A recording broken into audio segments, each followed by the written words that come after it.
Olá, galerinha! Tudo bem? Professor André aqui de volta para a gente discutir Triste Fim de Policarpo Quaresma, de Lima Barreto.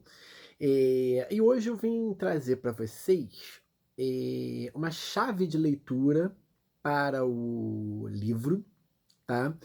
E o que a gente chama de chave de leitura?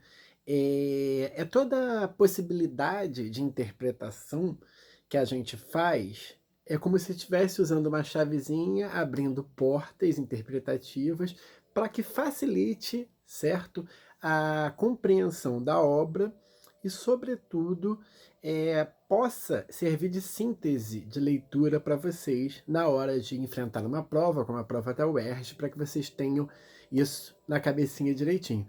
Então, como que vai funcionar isso aqui? Eu vou disponibilizar para vocês, na descrição desse vídeo, esse arquivo que eu estou trabalhando aqui, que eu vou trabalhar aqui com vocês, tá? Ele se chama Chave de Leitura Triste Fim de Policarpo Quaresma. Nós vamos discutir as 3 quedas de Policarpo Quaresma, sendo que cada uma das quedas dele se refere a um capítulo específico da obra, que é dividida em 3 partes, certo? Deixa eu só pegar aqui a obra, tá? Que a gente possa fazer essas verificações, tá? Chegou recentemente, tá? Essa edição, que é a edição que a UERJ está solicitando para que vocês leiam, tá? Que é a edição da Penguin, Companhia das Letras, que tem uma maravilhosa aqui introdução da Lilian Schwartz, que é uma das maiores estudiosas, né, de Lima Barreto, de Triste Fim de Policarpo Quaresma, da Biblioteca de Lima Barreto, da trajetória de Lima Barreto, e uma das maiores estudiosas da Primeira República no Brasil, desse período da Primeira República no Brasil. E outra coisa importante também, lembrando que quando Lima Barreto foi homenageado na Flip, no ano de 2018, 2017, a Lilia Schwartz foi uma das convidadas para compor uma das principais mesas da Flip sobre Lima Barreto, tá?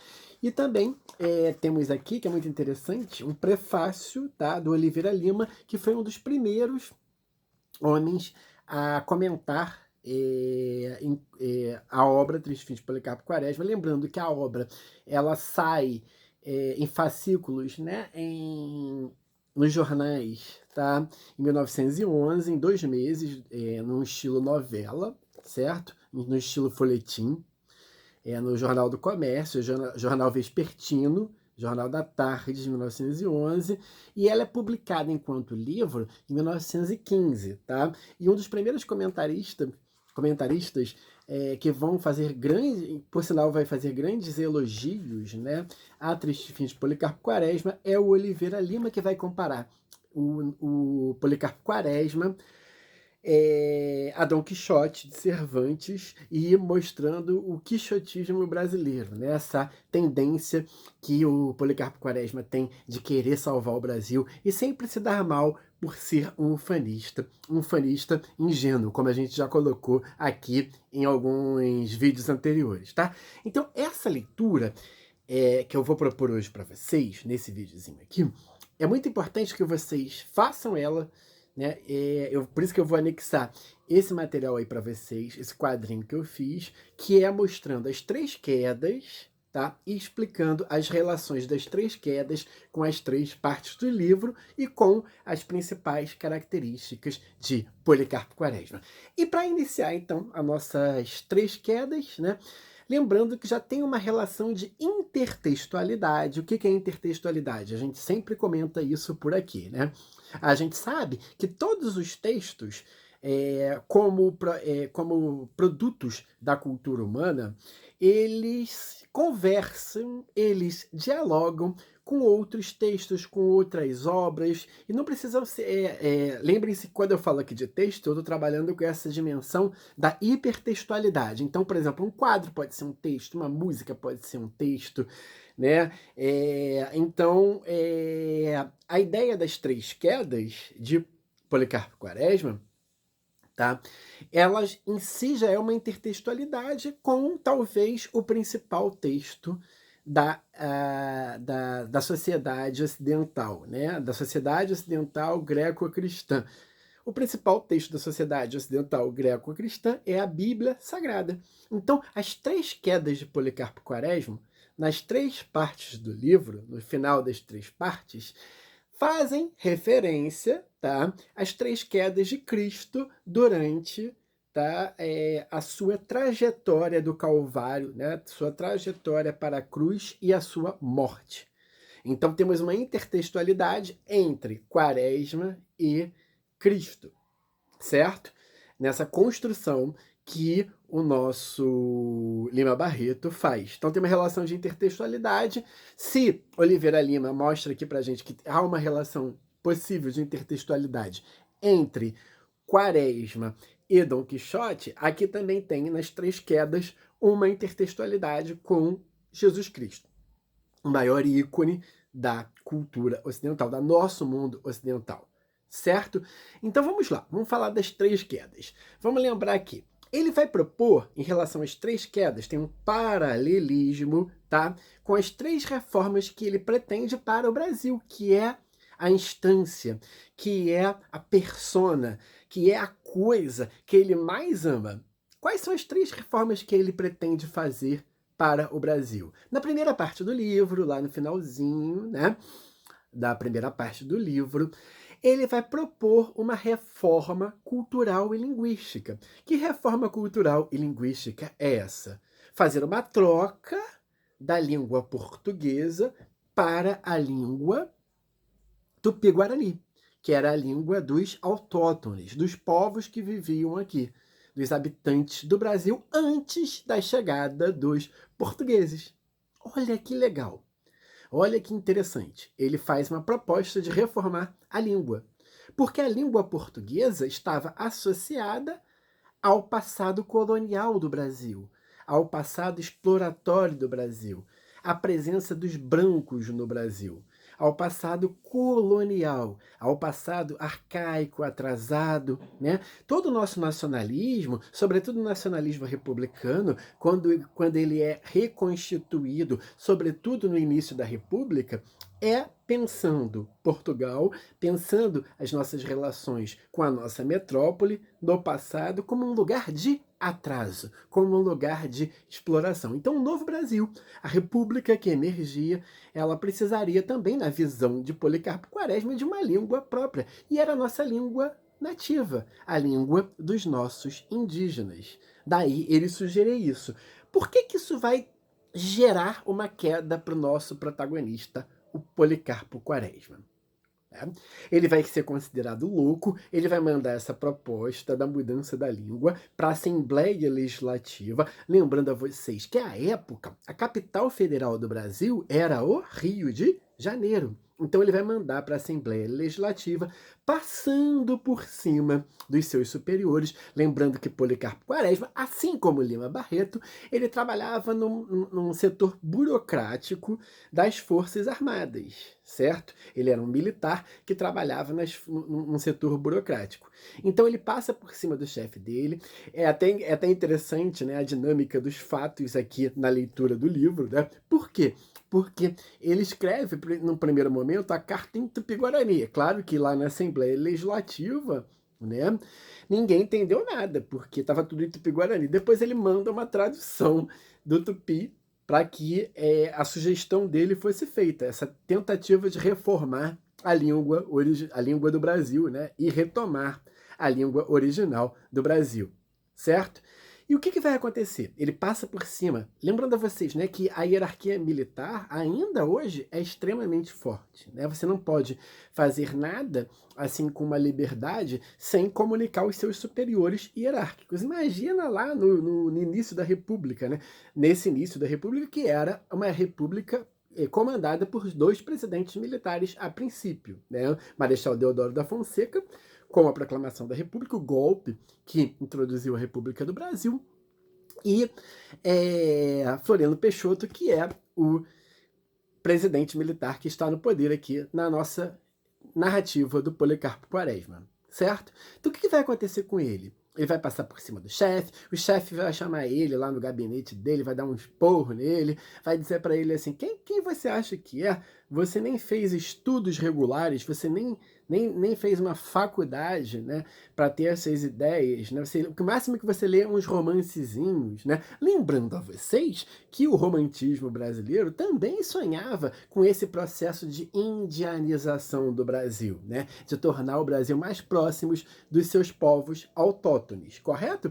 Então, assim, você anda lendo essa literaturazinha aí, romântica, imagina um militar falando, né? Você anda lendo esses romancezinhos, lembrando para vocês também que romance era o tipo de leitura feito por mulheres. Então tem uma questão de gênero também, né? Imagina um meio militar, masculino, né? O chefe dando um esporro e Policarpo Quaresma, né? E ele vai começar a ser zombado ali pelos vizinhos, certo? E ali, o nosso vizinho, Policarpo, né? Pô, ele é gente boa, mas ele deu uma ideia no legislativo para os deputados transformarem a língua na língua do Tupi-Guarani. Olha que maluquice, né? Então ele vai começar a ser visto, né, enquanto louco, né? E já falei para vocês no último videozinho o quanto que a loucura é importante na vida e na obra de Lima Barreto, né? Lembrando aqui, relembrando a vocês, tá? Tanto o pai de Lima Barreto foi internado como um alienado num hospício, tá? Assim como o próprio Lima Barreto vai ser internado em 1914 num hospício, e assim como dois personagens dessa obra vão ser internados no hospício, tanto Policarpo Quaresma quanto a Ismênia, por motivos diferentes. E essa primeira queda do Policarpo Quaresma, que é a queda que nós vamos estar fazendo aqui na nossa chave de leitura, está ligada à sua ideia de uma reforma cultural e linguística. Então ele vai parar no hospício, vai ser considerado louco tanto pelos vizinhos quanto em seu trabalho, pelo fato de querer mudar a língua portuguesa. E ele vai ser colocado no hospício. Então, deu para entender a primeira queda? A primeira queda está ligada à questão da reforma cultural e da reforma linguística. Beleza? Posso passar para a segunda queda? Então vamos lá.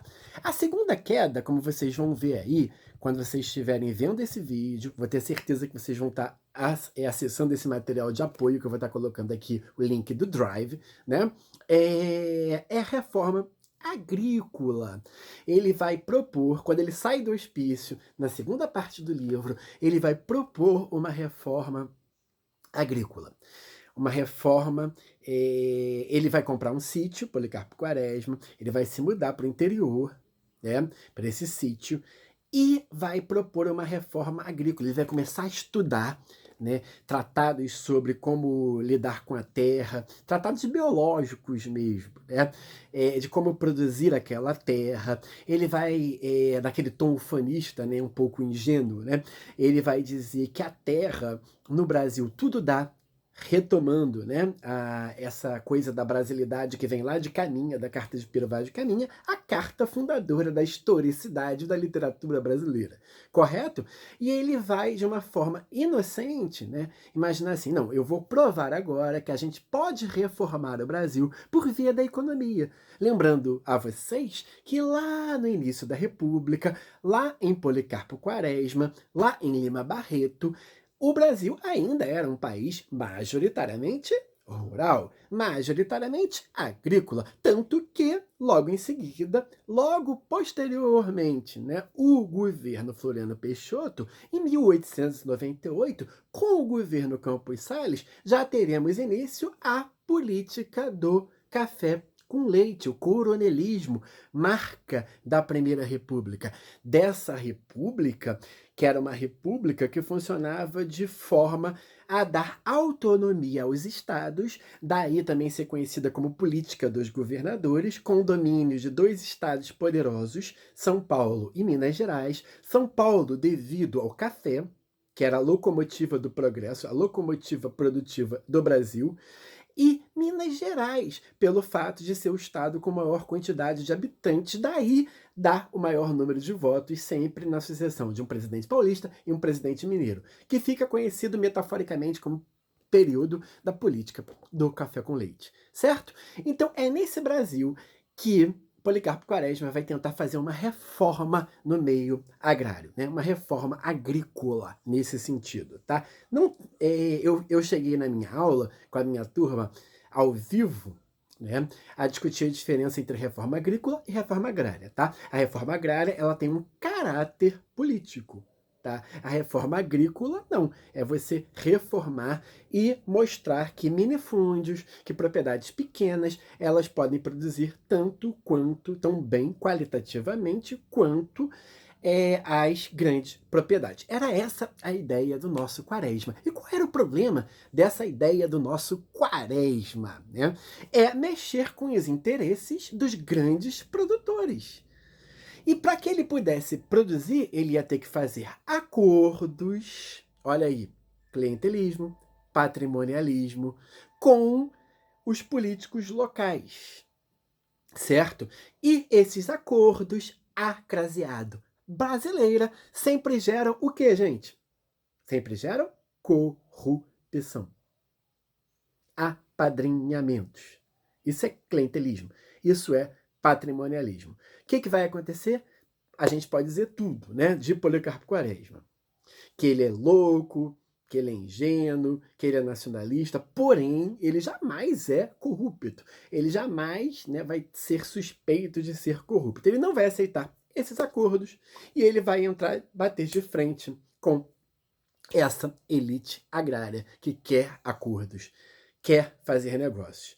E, metaforicamente, formigas saúvas vão invadir as plantações ali do sítio do Quaresma e ele não vai conseguir produzir. É claro que essas formigas saúvas, elas são uma metáfora do clientelismo, do patrimonialismo e da corrupção, sobretudo no meio agrário brasileiro da época da Primeira República. Então, a segunda queda de Quaresma, na segunda parte do livro, é quando ele não consegue fazer essa reforma agrícola no Brasil, porque ele bate de frente com os interesses da elite agrária brasileira. Até hoje, nós temos no Congresso Brasileiro, majoritariamente, membros oriundos da elite agrária brasileira. Imagina numa época em que o meio agrário era majoritário sobre o meio rural e urbano no Brasil da Primeira República. Então ele vai cair, ele não vai conseguir fazer com que a sua pequena propriedade, o seu sítio, dê certo e se torne produtivo, porque ele não se compromete em fazer acordos com a elite agrária brasileira. Né? Então, a segunda queda dele está ligada ao fato dele não conseguir fazer a sua reforma agrária na segunda parte do livro. Então, ele propõe uma reforma produtiva, econômica, agrícola, né, para o Brasil, e ele não vai conseguir fazer isso. Por quê? Porque ele vai bater de frente com os interesses da elite agrícola brasileira. Certo? Então a segunda queda está explicada. Vamos lá para a terceira queda, na terceira parte do livro, que é a tentativa dele de fazer uma reforma política através dos meios militares. Lembrando a vocês que os dois primeiros presidentes, como eu falei ainda há pouco, né, eram militares. Essa primeira parte da Primeira República, ela é conhecida como a República das Espadas, porque você tem dois presidentes militares, e ele vai tentar adentrar o meio da política através dos militares, que era o meio dele, né? Ele, apesar de ser da área burocrática, ele trabalha numa repartição militar, certo? E o que vai acontecer? Né? Ele vai entrar ele vai se imiscuir, ele vai entrar na revolta da Armada, que é uma revolta que acontece no Brasil durante o governo Floriano Peixoto, e ele vai lutar ao lado do Floriano Peixoto, que ele vai considerar que seja a solução para o Brasil. Lembra?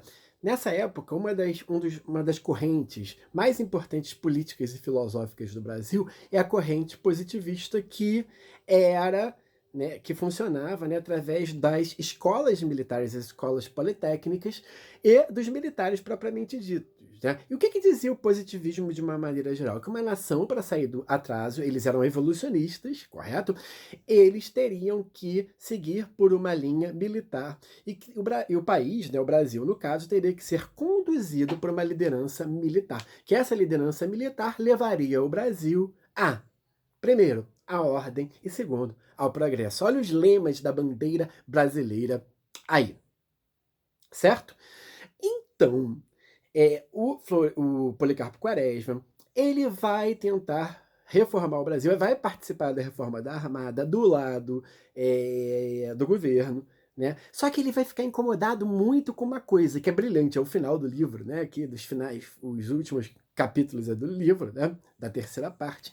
Ele vai ficar incomodado com o fato dos vitoriosos, né? Do governo e do tratamento que o governo tinha com os inimigos que se revoltaram contra o governo Floriano Peixoto, certo? E esses inimigos, eles eram fuzilados. E o Major Quaresma, ele vai ficar revoltado com isso, vai escrever uma carta a Floriano Peixoto. Ele vai se encontrar particularmente com Floriano Peixoto, certo?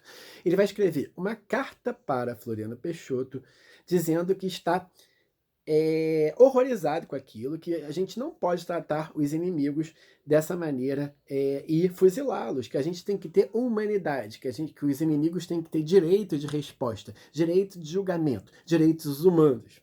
Né? Seria trazendo para os tempos de hoje nessa ideia de direitos humanos. Quaresma era um grande humanista, certo? O que vai acontecer? Ele vai conversar com o Floriano Peixoto, também vai mostrar sua indignação. E o Floriano Peixoto, que é o grande anti-herói dessa história, né? Que é o grande vilão dessa história. É interessante, né? A gente perceber que o vilão é um personagem histórico vivo, né? E não ficcional, como os demais da obra. E o Floriano Peixoto vai mandá-lo para Ilhas das Cobras para que ele seja fuzilado, o Quaresma, que é a sua terceira queda. E ele vai ser fuzilado sem direito a julgamento nenhum. Ele não vai ser julgado. Ele simplesmente vai ser mandado para a Ilha das Cobras, que é uma ilha na Baía de Guanabara, né? E ele vai ser fuzilado, ele vai ser morto sem nenhuma possibilidade de julgamento. E a última parte do livro, como eu já fiz um vídeo aqui, já temos um vídeo no nosso canal, é uma das partes mais aterradoras do livro e mais marcantes, porque o próprio Policarpo Quaresma, ele não vai entender nada, ele vai falar assim, por que eu estou fazendo aqui sendo julgado se eu não cometi crime nenhum? Só porque eu dei uma ideia, né, de que Floriano estava sendo desumano com os inimigos, fuzilando, eu vou ter esse mesmo fim. E ele vai refletir sobre toda a vida dele, como Cristo refletiu na cruz sobre toda a vida dele. E é interessante que, ao meu ver, aí é uma interpretação minha, André, professor André, tá?